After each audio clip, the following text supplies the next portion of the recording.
জিওপলিটিক্সে আপনাকে স্বাগত। গত কয়েকদিন ধরে পাকিস্তান ও আফগানিস্তানের সীমান্ত, যা আমরা সবাই ডুরান্ট লাইন নামে চিনি, সেই এলাকায় এক রক্তক্ষয়ী সংঘর্ষ চলছে। শুরুতে অনেকে ভেবেছিল এটা হয়তো ছোটখাটো গুলির লড়াই, কিন্তু এখন খবর আসছে উভয় পক্ষেই ডজনের পর ডজন সৈন্য নিহত হয়েছে। কেউ বলছে 23 জন, কেউ বলছে 200 জন। এখন প্রশ্ন হলো, এই সংঘাতের আসল চিত্রটা কি? কে শুরু করল আর কেন এই আগুন ছড়িয়ে পড়ছে পুরো অঞ্চলে? গতকাল ভোরে আফগানিস্তান সীমান্তের একাধিক চেকপোস্টে হঠাৎ করে গোলাগুলি শুরু হয়। আফগান যোদ্ধারা পাকিস্তানের সামরিক ফাঁড়িতে আক্রমণ চালায়। পাকিস্তানও চুপ থাকেনি, সঙ্গে সঙ্গে পাল্টা হামলা করে। আর কয়েক ঘন্টার মধ্যেই সীমান্ত জুড়ে বোমা, গুলি, মর্টারের আওয়াজে কেঁপে ওঠে পুরো এলাকা। পাকিস্তানি বিমান বাহিনী তাদের হেলিকপ্টার পাঠায়, আফগানিস্তানও হেলিকপ্টার পাঠায়, যেন দুই দেশের মধ্যে পুরোপুরি যুদ্ধ শুরু হয়েছে। কিন্তু আসল ঘটনা হলো, দুই দেশই এখন নিজেদের সাফল্য নিয়ে বড় বড় দাবি করছে। পাকিস্তান বলছে তারা 200 জন আফগান যোদ্ধাকে হত্যা করেছে। আফগানিস্তান বলছে তাদের মাত্র 20 জন মারা গেছে, আর তারা 58 জন পাকিস্তানি সৈন্যকে হত্যা করেছে। শুনতে অনেক নাটকীয় লাগছে, তাই না? কিন্তু এখানেই শুরু হচ্ছে কাহিনীর মোড়। বিশ্বজুড়ে এখন এই নিয়ে বিশাল বিতর্ক। আমেরিকা, চীন, রাশিয়া সব দেশের প্রতিরক্ষা বিশ্লেষকরা নজর রাখছেন সীমান্তের দিকে। চীনের অনেক ফোরামে প্রায় 90% মানুষ বিশ্বাস করছে আফগানিস্তানের কথাই সত্যির কাছাকাছি। কিন্তু কেন? কারণ পাকিস্তান 200 জন হত্যার দাবি করলেও তাদের হাতে কোনো ভিডিও, কোনো ছবি কিছুই নেই। কিন্তু আফগানিস্তান প্রতিদিন ভিডিও প্রকাশ করছে।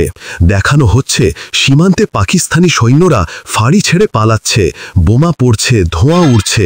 এমনকি কিছু সূত্র বলছে আফগান বাহিনী কয়েকজন পাকিস্তানি সৈন্যকেও বন্দী করেছে। এবার দেখুন কূটনীতির খেলা।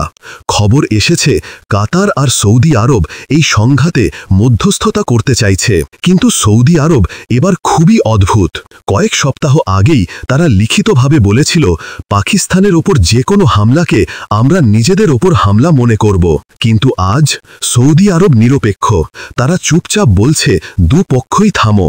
পাকিস্তান ভেবেছিল সৌদি তাদের পাশে দাঁড়াবে, কিন্তু বাস্তবে সৌদি এখন শুধু শান্তির বার্তা দিচ্ছে। এদিকে ভারত একদম অন্যভাবে খেলছে। ভারতীয় কূটনীতি আজ পাকিস্তানের জন্য দুঃস্বপ্ন হয়ে দাঁড়িয়েছে। তালেবান সরকারের পররাষ্ট্রমন্ত্রী আমির খান মুতাকি 7 দিনের দিল্লি সফর করেছেন।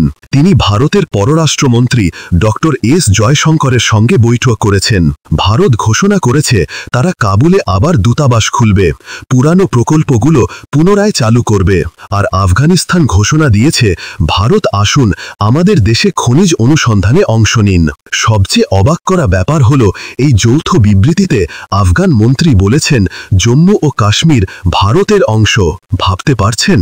এমন স্পষ্ট ভারতপন্থী মন্তব্য তালেবান সরকারের কাছ থেকে আগে কখনো শোনা যায়নি। এই মন্তব্য শুনে পাকিস্তান আক্ষরিক অর্থে ক্ষেপে গেছে। বাইরে যুদ্ধ চলছে আর ভেতরে পাকিস্তান নিজের সাথেই লড়ছে। ইমরান খান এখনও জেলে, তার সমর্থকরা রাস্তায়। সরকার আমেরিকার খুব ঘনিষ্ঠ, ফলে দেশের ভেতর তীব্র ক্ষোভ। অনেকে বলছে এই সরকার হয়তো একদিন ইসরায়েলকেও মেনে নেবে, যা ছিল পাকিস্তানের জন্য এক সময় অচিন্তনীয়। একদিকে সীমান্তে আফগানিস্তানের গোলাগুলি, আরেকদিকে দেশের ভেতরে অসন্তোষ।